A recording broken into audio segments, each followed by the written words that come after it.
Chapter 14, Plato's Utopia. Plato's most important dialogue, the Republic, consists broadly of three parts. The first, to near the end of Book 5, consists in the construction of an ideal commonwealth. It is the earliest of utopias. One of the conclusions arrived at is that the rulers must be philosophers. Books 6 and 7 are concerned to define the word philosopher. This discussion constitutes the second section. The third section consists of a discussion of various kinds of actual constitutions and of their merits and defects. The nominal purpose of the Republic is to define justice.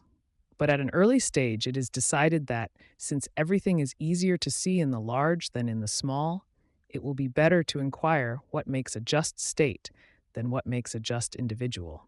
And since justice must be among the attributes of the best imaginable state, such a state is first delineated, and then it is decided which of its perfections is to be called justice. Let us first describe Plato's Utopia in its broad outlines, and then consider points that arise by the way. Plato begins by deciding that the citizens are to be divided into three classes: the common people, the soldiers, and the guardians. The last alone are to have political power. There are to be much fewer of them than of the other two classes. In the first instance, it seems, they are to be chosen by the legislator. After that, they will usually succeed by heredity. But in exceptional cases, a promising child may be promoted from one of the inferior classes, while among the children of guardians, a child or young man who is unsatisfactory may be degraded. The main problem, as Plato perceives, is to ensure that the guardians shall carry out the intentions of the legislator. For this purpose, he has various proposals: educational, economic, biological, and religious. It is not always clear how far these proposals apply to other classes than the guardians. It is clear that some of them apply to the soldiers, but in the main, Plato is concerned only with the guardians, who are to be a class apart, like the Jesuits in Old Paraguay, the ecclesiastics in the states of the Church until 1870, and the Communist Party in the USSR at the present day. The first thing to consider is education. This is divided into two parts: music and gymnastics. Each has a wider meaning than at present. Music means everything that is in the province of the muses, and gymnastics means everything concerned with physical training and fitness. Music is almost as wide as what we should call culture, and gymnastics is somewhat wider than what we call athletics. Culture is to be devoted to making men gentlemen, in the sense which, largely owing to Plato, is familiar in England. The Athens of his day was, in one respect, analogous to England in the 19th century. There was in each an aristocracy enjoying wealth and social prestige, but having no monopoly of political power. And in each, the aristocracy had to secure as much power as it could by means of impressive behavior. In Plato's Utopia, however, the aristocracy rules unchecked. Gravity, decorum, and courage seem to be the qualities mainly to be cultivated in education. There is to be a rigid censorship from very early years over the literature to which the young have access and the music they are allowed to hear. Mothers and nurses are to tell their children only authorized stories. Homer and Hesiod are not to be allowed, for a number of reasons. First, they represent the gods as behaving badly, on occasion, which is unedifying. The young must be taught that evils never come from the gods, for God is not the author of all things, but only of good things. Second, there are things in Homer and Hesiod which are calculated to make their readers fear death, whereas everything ought to be done in education to make young people willing to die in battle. Our boys must be taught to consider slavery worse than death, and therefore they must have no stories of good men weeping and wailing, even for the death of friends. Third, decorum demands that there should never be loud laughter, and yet Homer speaks of inextinguishable laughter among the blessed gods. How is a schoolmaster to reprove mirth effectively if boys can quote this passage? Fourth, there are passages in Homer praising rich feasts and others describing the lusts of the gods. Such passages discourage temperance. Dean Inge, a true Platonist, objected to a line in a well-known hymn, "The shout of them that triumph, the song of them that feast," which occurs in a description of the joys of heaven. Then there must be no stories in which the wicked are happy or the good unhappy. The moral effect on tender minds might be most unfortunate. On all these counts, the poets are to be condemned. Plato passes on to a curious argument about the drama. The good man, he says, ought to be unwilling to imitate a bad man. Now, most plays contain villains. Therefore, the dramatist and the actor who plays the villain's part have to imitate people guilty of various crimes. Not only criminals, but women, slaves, and inferiors generally ought not to be imitated by superior men. In Greece, as in Elizabethan England, women's parts were acted by men. Plays, therefore, if permissible at all, must contain no characters except faultless male heroes of good birth. The impossibility of this is so evident that Plato decides to banish all dramatists from his city. When any of these pantomimic gentlemen, who are so clever that they can imitate anything, comes to us and makes a proposal to exhibit himself in his poetry, we will fall down and worship him as a sweet and holy and wonderful being. But we must also inform him that in our state, such as he are not permitted to exist. The law will not allow them. And so, when we have anointed him with myrrh and set a garland of wool upon his head, we shall send him away to another city. Next, we come to the censorship of music, in the modern sense. The Lydian and Ionian harmonies are to be forbidden, the first because it expresses sorrow, the second because it is relaxed. Only the Dorian, for courage, and the Phrygian, for temperance, are to be allowed. Permissible rhythms must be simple and such as are expressive of a courageous and harmonious life. The training of the body is to be very austere. No one is to eat fish or meat cooked otherwise than roasted, and there must be no sauces or confectionery. People brought up on his regimen, he says, will have no need of doctors. Up to a certain age, the young are to see no ugliness or vice. But at a suitable moment, they must be exposed to enchantments, both in the shape of terrors that must not terrify and of bad pleasures that must not seduce the will. Only after they have withstood these tests will they be judged fit to be guardians. Young boys, before they are grown up, should see war, though they should not themselves fight.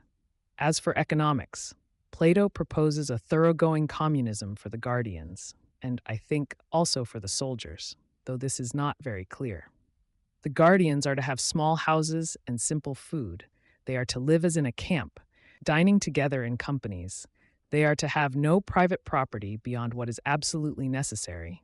Gold and silver are to be forbidden. Though not rich, there is no reason why they should not be happy. But the purpose of the city is the good of the whole, not the happiness of one class.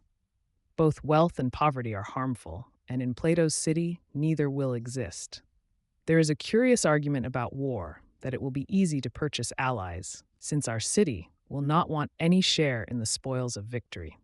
With feigned unwillingness, the Platonic Socrates proceeds to apply his communism to the family. Friends, he says, should have all things in common, including women and children. He admits that this presents difficulties, but thinks them not insuperable. First of all, girls are to have exactly the same education as boys, learning music, gymnastics, and the art of war along with the boys. Women are to have complete equality with men in all respects. The same education which makes a man a good guardian will make a woman a good guardian, for their original nature is the same. No doubt there are differences between men and women, but they have nothing to do with politics. Some women are philosophic and suitable as guardians. Some are warlike and could make good soldiers. The legislator, having selected the guardians, some men and some women, will ordain that they shall all share common houses and common meals. Marriage, as we know it, will be radically transformed. At certain festivals, brides and bridegrooms in such numbers as are required to keep the population constant will be brought together by lot, as they will be taught to believe. But in fact, the curse more. These women shall be, without exception, the common wives of these men, and no one shall have a wife of his own. Rulers of the city will manipulate the lots on eugenic principles. They will arrange that the best sires shall have the most children. All children will be taken away from their parents at birth, and great care will be taken that no parents shall know who are their children, and no children shall know who are their parents. Deformed children and children of inferior parents will be put away in some mysterious unknown place, as they ought to be. Children arising from unions not sanctioned by the state are to be considered illegitimate. Mothers are to be between 20 and 40, fathers between 25 and 55. Outside these ages, intercourse is to be free, but abortion or infanticide is to be compulsory. In the marriages, arranged by the state, the people concerned have no voice. They are to be actuated by the thought of their duty to the state, not by any of those common emotions that the banished poets used to celebrate. Since no one knows who his parents are, he is to call everyone father, whose age is such that he might be his father, and similarly as regards mother and brother and sister. This sort of thing happens among some savages and used to puzzle missionaries. There is to be no marriage between a father and daughter or mother and son. In general, but not absolutely, marriages of brother and sister are to be prevented. I think if Plato had thought this out more carefully, he would have found that he had prohibited all marriages, except the brother-sister marriages, which he regards as rare exceptions. It is supposed that the sentiments at present attached to the words father, mother, son, and daughter will still attach to them under Plato's new arrangements. A young man, for instance, will not strike an old man because he might be striking his father. The advantage sought is, of course, to minimize private possessive emotions, and so remove obstacles to the domination of public spirit, as well as to acquiescence in the absence of private property. It was largely motives of a similar kind that led to the celibacy of the clergy. I come last to the theological aspect of the system. I am not thinking of the accepted Greek gods, but of certain myths which the government is to inculcate. Lying, Plato says explicitly, is to be a prerogative. See Henry C. Lee, A History of Sacerdotal Celibacy, of the government, just as giving medicine is of physicians. The government, as we have already seen, is to deceive people in pretending to arrange marriages by lot, but this is not a religious matter. There is to be one royal lie, which, Plato hopes, may deceive the rulers, but will at any rate deceive the rest of the city. This lie is set forth in considerable detail. The most important part of it is the dogma that God has created men of three kinds: the best made of gold, the second best of silver, and the common herd of brass and iron. Those made of gold are fit to be guardians. Those made of silver should be soldiers. The others should do the manual work.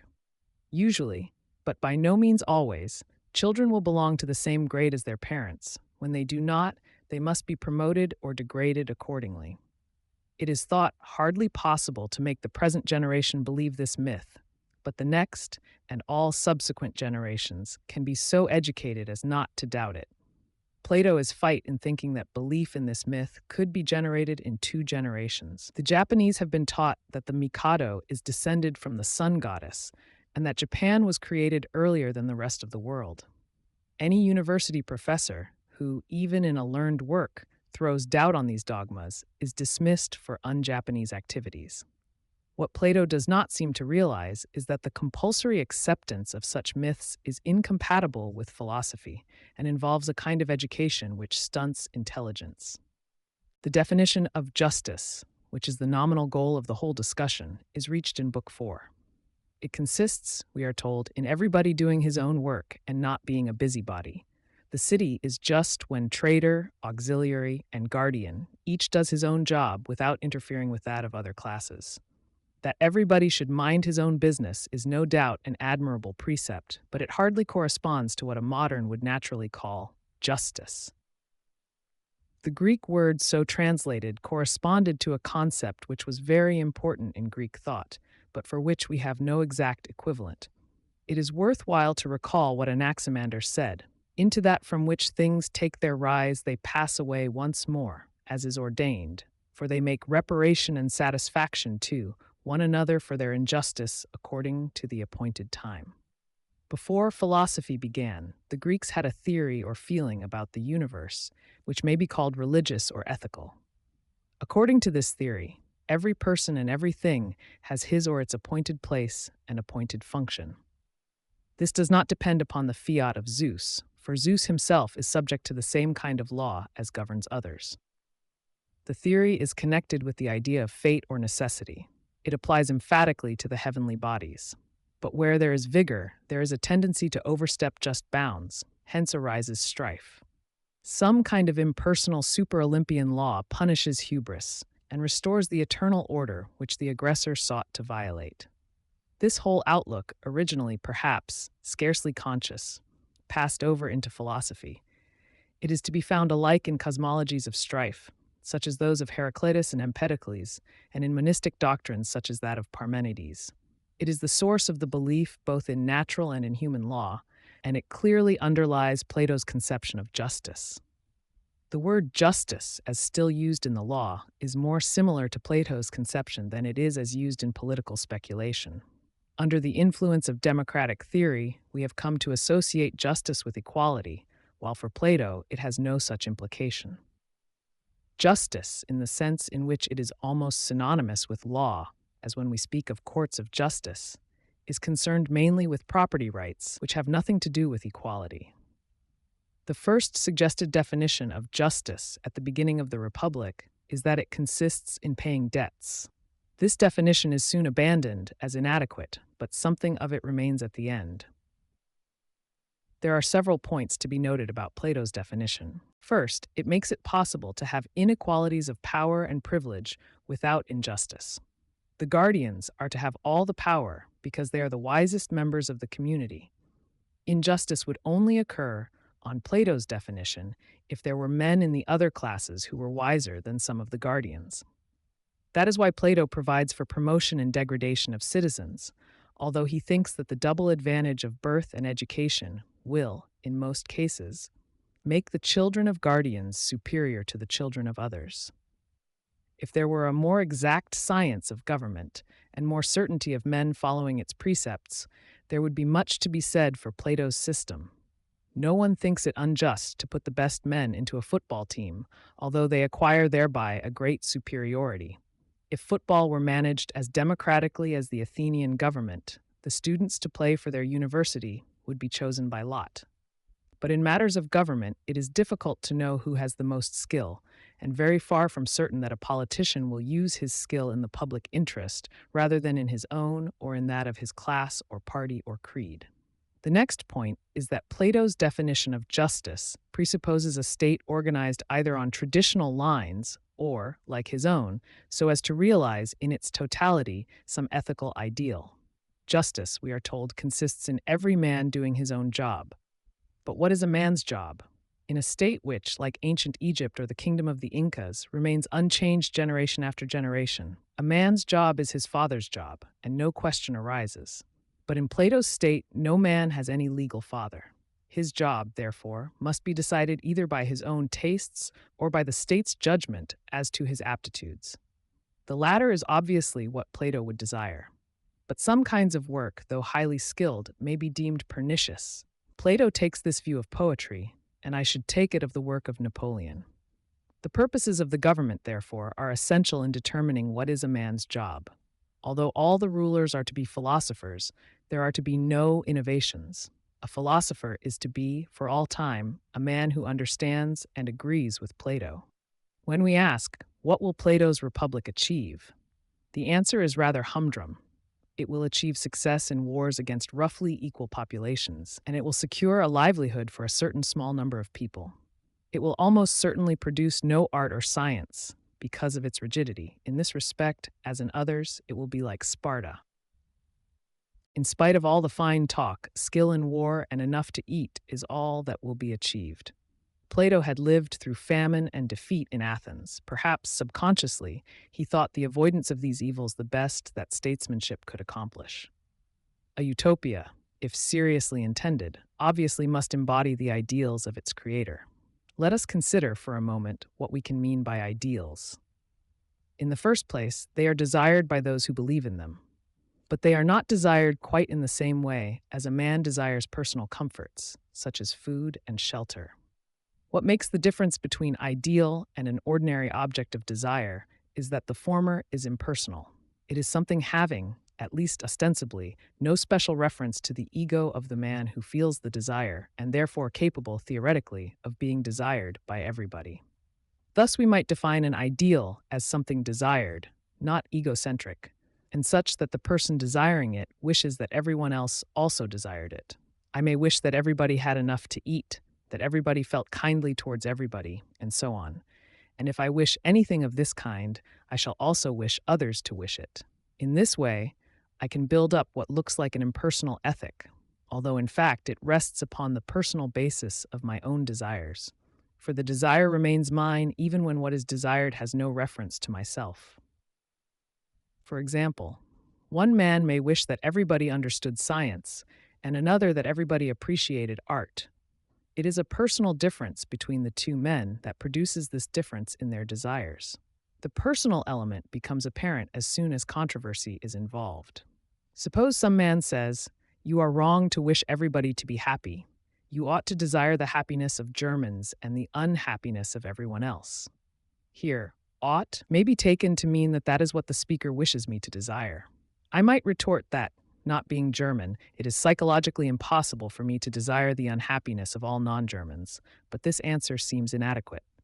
Again, there may be a conflict of purely impersonal ideals. Nietzsche's hero differs from a Christian saint, yet both are impersonally admired, the one by Nietzscheans, the other by Christians. How are we to decide between the two except by means of our own desires? Yet if there is nothing further, an ethical disagreement can only be decided by emotional appeals, or by force, in the ultimate resort, by war. On questions of fact, we can appeal to science and scientific methods of observation, but on ultimate questions of ethics, there seems to be nothing analogous. Yet, if this is really the case, ethical disputes resolve themselves into contests for power, including propaganda power. This point of view, in a crude form, is put forth in the first book of the Republic by Thrasymachus, who, like almost all the characters in Plato's dialogues, was a real person. He was a sophist from Chalcedon and a famous teacher of rhetoric. He appeared in the first comedy of Aristophanes, 427 BC. After Socrates has, for some time, been amiably discussing justice with an old man named Cephalus, and with Plato's elder brothers Glaucon and Adamoms, Thrasymachus, who has been listening with growing impatience, breaks in with a vehement protest against such childish nonsense. He proclaims emphatically that justice is nothing else than the interest of the stronger. This point of view is refuted by Socrates with quibbles. It is never fairly faced. It raises the fundamental question in ethics and politics, namely, is there any standard of good and bad except what the man using these words desires?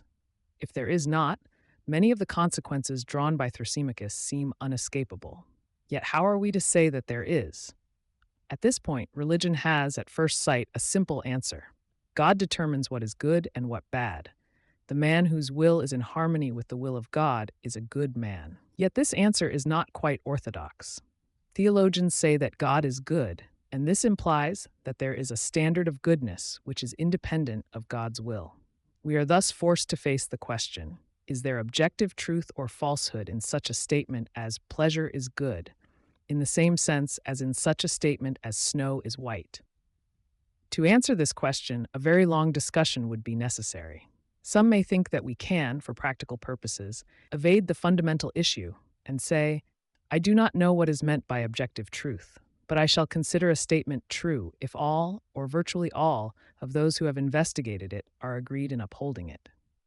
In this sense, it is true that snow is white, that Caesar was assassinated, that water is composed of hydrogen and oxygen, and so on. We are then faced with a question of fact. Are there any similarly agreed statements in ethics?